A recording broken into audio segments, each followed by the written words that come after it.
Prazer, meu nome é João Pedro. E meu nome é Gabriela. Nós somos secretários-gerais da 4ª CIGIG. A CIGIG é a Simulação Geopolítica do IFES Guarapari e ela nasceu com o objetivo de democratizar a geopolítica em Guarapari. Seja durante a nossa simulação oficial, que esse ano acontece no dia 27 de setembro, ou por outros meios como esse, no nosso podcast, o Xadrez Global. Exatamente. Hoje estamos aqui para introduzir uma série de vídeos feitas pela nossa comissão organizadora, os nossos diretores, que tem por objetivo explicar e conversar com os delegados que vão participar dessa quarta edição. Exatamente. Eles vão apresentar um pouco sobre a dinâmica dos seus comitês e um pouco também sobre a história que foi desenvolvida até eles, né? Seja a história da imprensa, com o nosso comitê de imprensa embaixada, que aí conta toda a trajetória deles até o funcionamento do comitê esse ano, ou também pelos outros comitês de mesa, né? Que são presentes, né? Tanto no passado quanto no futuro e tem uma variação histórica muito grande. Exatamente. Temos um comitê de 1980 e que eles trabalharam, né, vamos explicar para os senhores a importância de estar de acordo com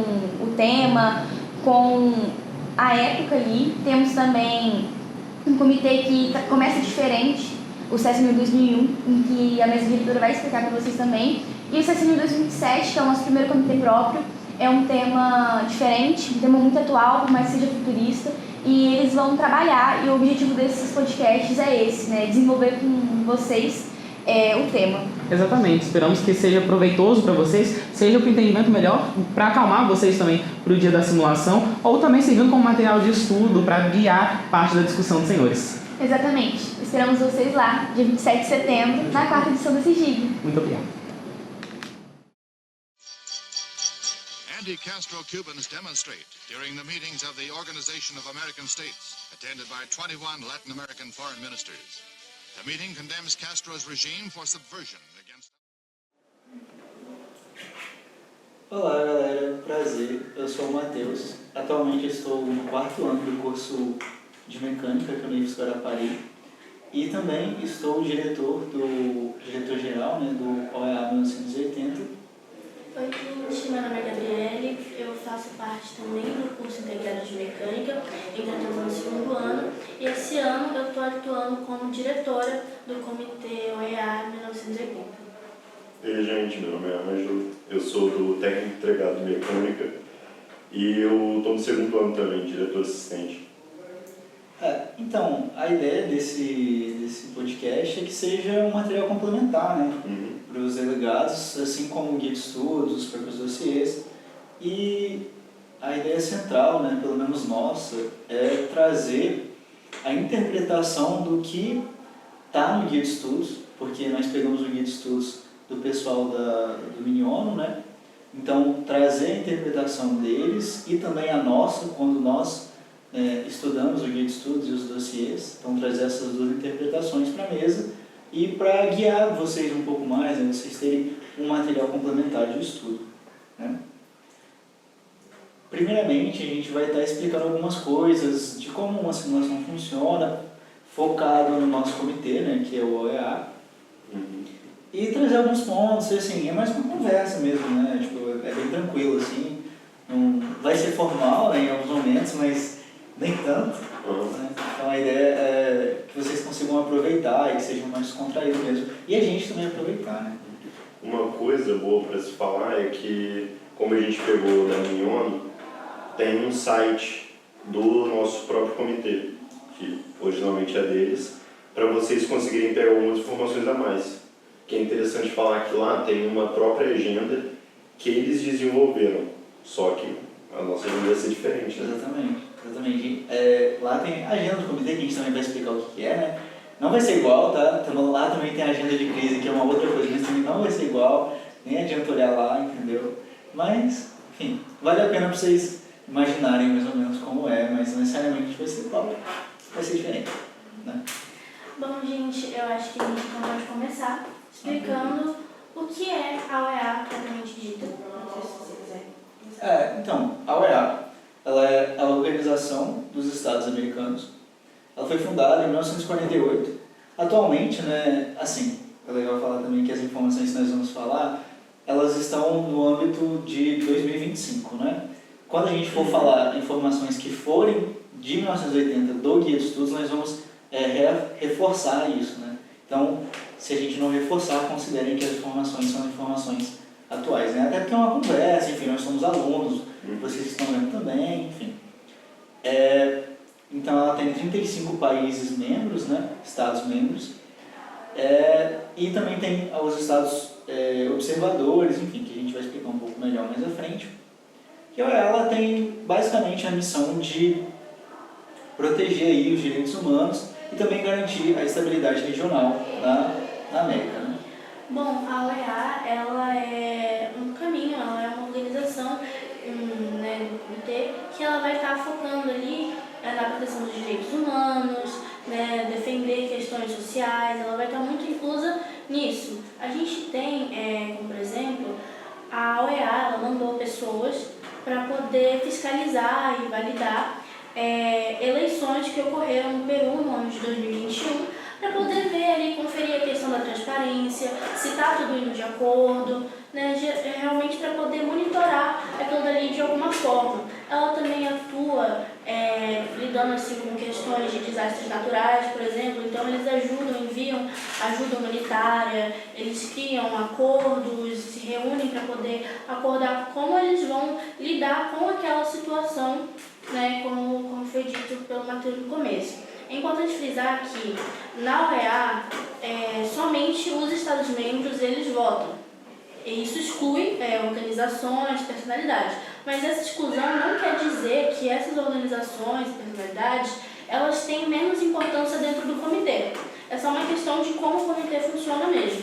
E esses Estados-membros eles podem optar por não votar, caso na chamada eles se declarem como somente presentes e não presente votante. Sim, precisamente.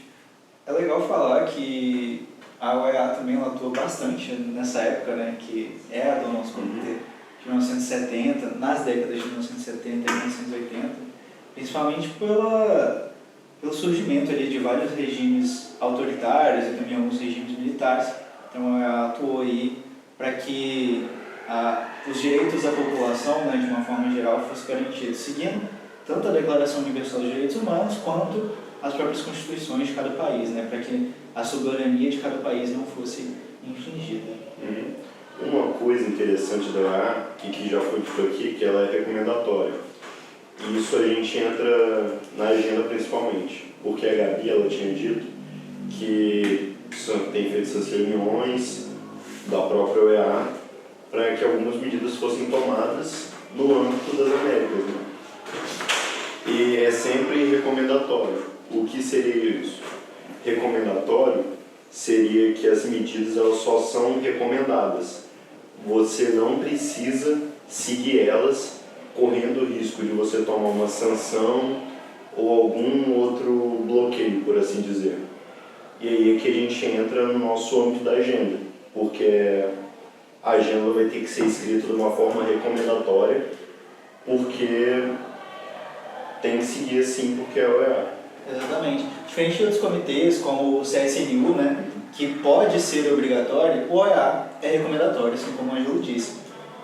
E aí, do que se trata a agenda, né? A agenda é o que nós, né, como mesa do comitê, que vamos moderar o debate, trazemos como opções de debate que nós achamos mais interessantes. Então vamos ter alguns tópicos ali, subtópicos, para serem debatidos, para guiar o debate. E aí, a resolução desses tópicos que nós vamos trazer é a resolução da agenda. E essa resolução da agenda, ela conta com o problema, a discussão do problema entre os delegados e a solução desse problema. E aí, essa solução, né, dentro de uma simulação de geopolítica, ela pode ser obrigatória ou pode ser recomendatória. No caso da OEA, ela é recomendatória. Então, não significa que os países são obrigados a fazer, então, o que está escrito ali naquela agenda. Eles não são comprometidos ou forçados, né, a fazerem aquilo. Então, acho que isso é interessante. A agenda, na verdade, é uma das partes assim, essenciais da simulação, porque você vai estar com ela o comitê inteiro e você vai estar tentando resolver ela e vai ter discussão, e aí você está tentando resolver a agenda, você está tentando resolver um tópico, aí do nada alguém levanta e fala não, que não sei o que não é isso, e aí a discussão assim, aumenta, às vezes desvia um pouco, né? Tá indo para terminando a resolução, aí alguém se opõe, é um negócio doido. Querendo ou não, não, é isso que movimenta, né, a simulação, movimenta o debate. E a agenda, né, o debate de simulação, vocês, delegados, vocês vão assumir delegações. O que são isso? As delegações, elas podem ser divididas em 3. Vocês, delegados, podem atuar como estados, como organização ou como personalidade. A personalidade, você vai estar representando uma pessoa que de alguma forma ela está envolvida naquele conflito. Então pode ser uma pessoa que na época ou no conflito propriamente dito, ela se posicionou ali fortemente contra ou a favor, ela demonstrou ali a posição dela e ficou reconhecida pela forma com a qual ela contribuiu para o conflito. Né? Isso são as personalidades. Os estados, eles são os estados que têm a função política administrativa. Eles são ali, eles possuem a soberania dentro do território, com as pessoas. Então, por exemplo, exemplos de estados, México, Brasil, são os países mesmo. E também a gente tem as organizações, que elas são ONGs. Por exemplo, a gente tem o Greenpeace, a gente tem Repórteres Sem Fronteiras. Essas organizações, elas ali dentro do debate, focando mais no comitê da OEA, como a gente tinha dito no começo, na OEA, somente Estados-membros eles vão votar. Então, essas organizações e essas personalidades, elas não vão estar ali dentro da possibilidade de votar. Importante também falar sobre as delegações, como você vai se portar com elas, né? Então, por exemplo, se você é delegado e você está delegando para a delegação do México, por exemplo, você vai se posicionar de uma forma, que aí a gente já entra também numa parte muito importante de como se portar dentro de uma simulação. Isso acaba que é integrado uma ou outra. Então, por exemplo, a gente tem algo que a gente chama de maneira formal de se falar. Então, se você é uma delegação e você está delegando para o México, você, ao falar, você não pode se posicionar de forma que eu penso de tal forma ou eu acho que você tem uma maneira de se posicionar dentro da simulação. E essa maneira, ela geralmente é influenciada pelo que você representa com uma delegação. Então, por exemplo, se você está ali no meio da simulação e você acha que algum delegado ele mentiu sobre alguma informação, você não pode simplesmente chegar e falar: o delegado do México mentiu, ou o delegado dos Estados Unidos mentiu. Você tem que falar isso de uma forma. Então você pode substituir isso como, por exemplo, nós da delegação do México acreditamos que o delegado da França, por exemplo, não está cumprindo com a veracidade das informações. E aí você pode montar um esqueminha de como você pode substituir. Sim, eu acho interessante essa questão da divisão, acho que o Ângelo também pode falar sobre isso, é que você tem uma separação do que cada um faz, né? E acho que a Gabi explicou, mas acho que o Ângelo também pode falar sobre. Fala sobre as divisões das delegações. Como a divisão, a gente teria como a Gabi disse, Estado, personalidade e as organizações. O que não é um Estado como um país, só que a gente usa Estado com E maiúsculo, seria para representar toda essa coisa de governo. Sim, Estado de Direito, né? As relações políticas, jurídicas de uma população que está submetida a um Estado, né? Já uma personalidade é a pessoa em si, que ela vai se portar no debate como pessoa. Eu afirmo esse fato. Já o Estado de organização já vai falar nós, o Estado do México, nós, o Estado do Brasil. E a organização vai falar nós, os Médicos Sem Fronteira.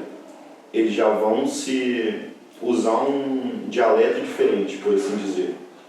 Enquanto as organizações são que não são nenhum nem outro. Das organizações ou dos estados ou das personalidades.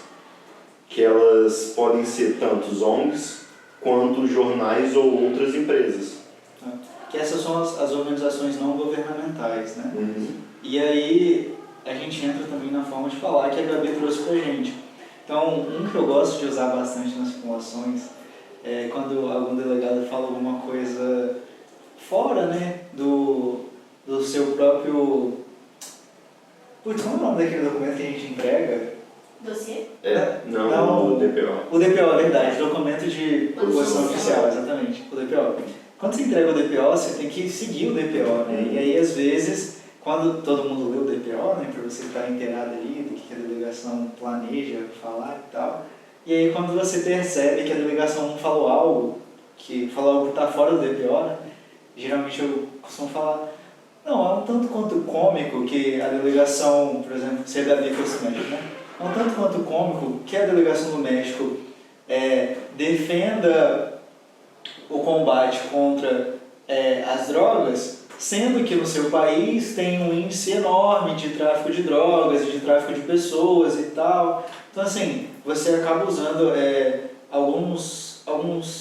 uma formalidade, né, português um pouco mais rebuscado ali, para que se mantenha o respeito, né, naquele meio. Então, não é uma chatice, né? Acho que é isso. Acho que os meninos não podem falar, mas é uma forma de todo mundo se respeitar, né? E aí você tem essa norma que as pessoas seguem, que é a formalidade. Você aponta o dedo na cara da pessoa de uma maneira formal. Exatamente. Inclusive, dentro do comitê, se a gente falar, por exemplo, se eu virar para a Gabi e falar, não, Gabi, você é burra, né? Eu vou falar assim, não sei o quê. A pessoa pode pedir a questão de moção de privilégio pessoal e tal.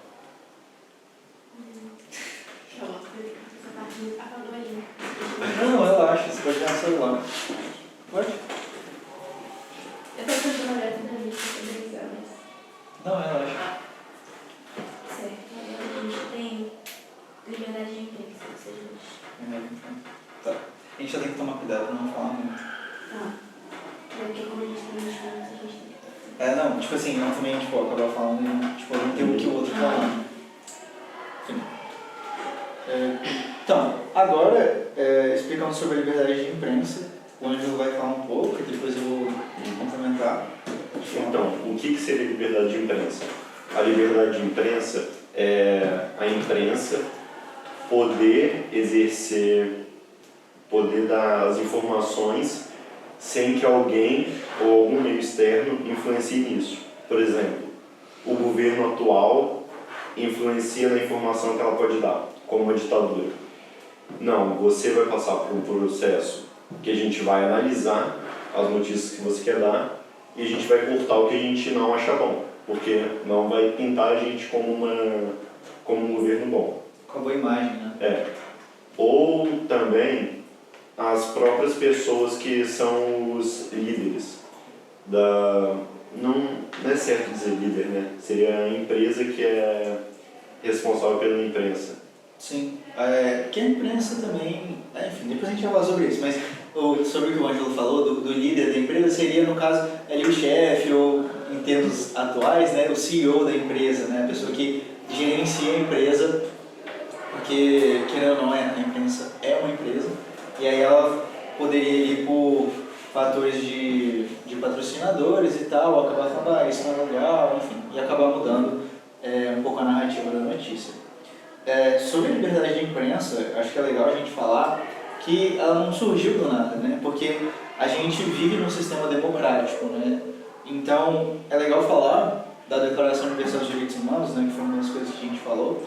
Está previsto a liberdade de expressão e, de certa forma, também a liberdade de imprensa no artigo 19 da Declaração Universal dos Direitos Humanos e, no Brasil, no artigo 5, né, da Constituição Federal, na linha 4 e na linha 9, e aí você fala sobre ali a liberdade de expressão, a liberdade de imprensa, aonde você tem várias informações, né? Porque o que é a liberdade? A liberdade não é fazer o que você quer. A liberdade é você ter um direito, e quando você tem um direito, você tem um dever. Então, por exemplo, eu não posso fazer uso do meu direito e infringir um direito da Gabi ou infringir um direito do Ângelo. Os nossos direitos, eles têm que coexistirem, né, sem infringir um do outro, principalmente sem infringir nenhuma lei do Estado presente, Estado do qual nós somos nacionais, né? Do qual nós temos a nacionalidade. Então, qual que é o uso da liberdade de imprensa, né? Por que se fala tanto da liberdade de imprensa? Se fala tanto da liberdade de imprensa porque a população ela tem o direito de ter vários meios de informação e então fazer o juízo, né? Ela decidir o que ela quer acreditar, seguir essa notícia ou aquela notícia, ou se não, reunir todas aquelas notícias e formar a própria opinião. Então, num sistema democrático, justamente eu diria então, né, que essa é a beleza da democracia, você ter várias informações e você conseguir fazer o seu próprio juízo, seu próprio senso crítico, né, de algo. Só que um problema é que quando a imprensa ela já não tem essa liberdade, ela acaba sendo parcial de uma dos lados da situação e essa informação já vem mastigada para a pessoa e ela não consegue ver informação e discernir, ver qual que é a melhor forma dela formar a própria opinião. Porque a opinião já vem meio que intrínseca na notícia que a imprensa faz. Por isso que é um problema quando você tem uma imprensa que ela não tem total liberdade, porque não vai conseguir deixar a pessoa formar a própria opinião. Sim. Como você disse. Eu acho que a Gabi também pode falar um pouco mais sobre isso, sobre o que nós citamos mais cedo, né? Sobre a questão da imprensa ser uma empresa, né? Bom, como eles já haviam dito, há um problema quando você tem a imprensa e essa imprensa ela não tem a sua liberdade de imprensa. A gente pode trazer também uma questão que, querendo ou não, a imprensa ela é uma empresa.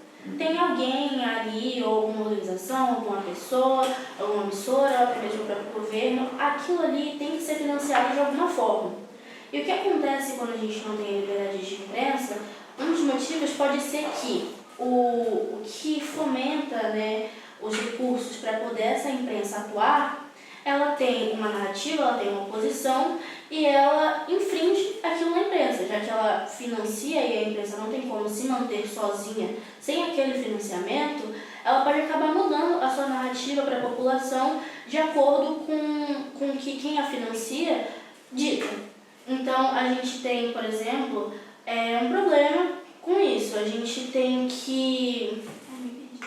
Não, assim, eu acho que é isso. Eu acho que você tem a imprensa, que é uma empresa, e aí você pode ter vários fatores que vão influenciar na liberdade de imprensa. Você tem o próprio governo daquele estado, pode influenciar por meio da tão conhecida, né, censura, da repressão e tal, e acabar cortando o conteúdo que foi produzido. Ou então você tem a influência de patrocinadores que acabam sustentando, né, aquela empresa, ou se não do próprio dono da empresa, né, que é a pessoa que, enfim, majoritariamente é dono daquele lugar e fala, olha, eu não quero que o meu jornal fale sobre tal coisa, né? Meu jornal vai falar sobre outra coisa, ou senão não vai falar disso dessa forma. Aí você tem uma adaptação, né, da liberdade da notícia, e aí a população vê algo que não exatamente, não é imparcial, que não seria natural, né? Algo modificado. E o intuito não é esse, como eu disse anteriormente, né? O intuito é que seja a notícia e a população possa dizer aí, ou formar o seu próprio juízo em relação às suas ideias, né? A ideia do governo. Porque em sistemas onde você tem a censura, né, você acaba por ter uma população onde é mais controlada. E aí, essa censura que começa pela liberdade de imprensa, ela também atinge o âmbito da liberdade de expressão. Então a gente tem que você não vai ter arte, você não vai ter cultura, você não vai ter liberdade de imprensa. E tudo isso, que são fatores que auxiliam ali na criação de um senso crítico, ou das próprias ideias, e de fomentar e de discutir, né? Enfim, até esses espaços de discussão, quando você tem um sistema que, enfim, reprime esse tipo de coisa, é impossível se discutir, né?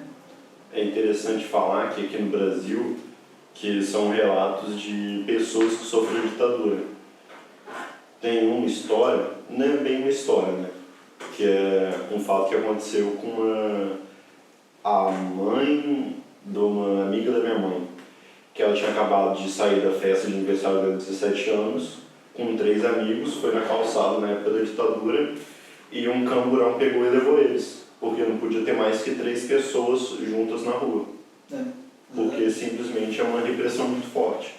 Sim. Então, porque, né, ali ter junto 3 pessoas seria você estar confabulando algo, né, você ser um subversivo, enfim. Mas é legal também falar que a discussão da liberdade de expressão e da liberdade de imprensa, ela vai muito além da censura ou desse sistema repressor, né? A discussão da liberdade de imprensa e da liberdade de expressão, ela vai em todos os lugares, porque imagina se há algum tipo de influência na arte, né? Ou em alguns filmes que a gente consome. Isso também poderia fazer com que nós fôssemos levados a ter certo tipo de pensamento, já que é aquele conteúdo que a gente está absorvendo, né? Então, até nos dias atuais, essa discussão, ela continua permeando ali, porque ela não acabou, né? Ela só se transformou. E acho isso muito interessante.